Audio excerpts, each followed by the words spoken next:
Hi everyone, this is Fatma from Addictive Tips, and I'm going to show you how you can install and uninstall extensions in Chrome. There's two ways to install extensions in Chrome. The first is from the official Chrome Web Store. Visit the Chrome Web Store and look for an extension to install. Select it and click the Add to Chrome button next to it. You're going to see this pop-up that shows you the permissions that the extension needs. Click Add Extension and it's going to be installed.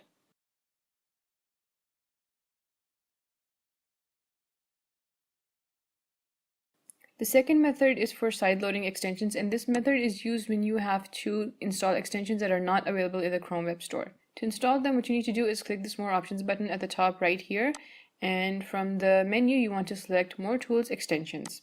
At the top of the extensions page, you're going to see this switch for developer mode. Turn it on and then click the Load Unpacked button. Select the extension that you want to install and it's going to be installed in Chrome. There's several different ways to uninstall extensions in Chrome. The first is if a extension adds a button next to the URL bar. You can right-click it and select Remove from Chrome from the context menu.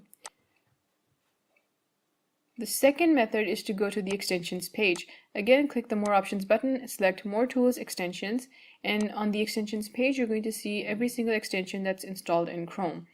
Underneath each extension there's a Remove button. If you click it, it's going to uninstall the extension.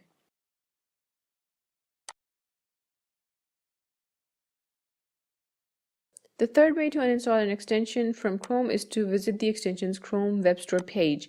When you visit the page, it's going to show you this Remove from Chrome button where normally you'd see the Add to Chrome button. If you click it, it's going to uninstall the extension from Chrome.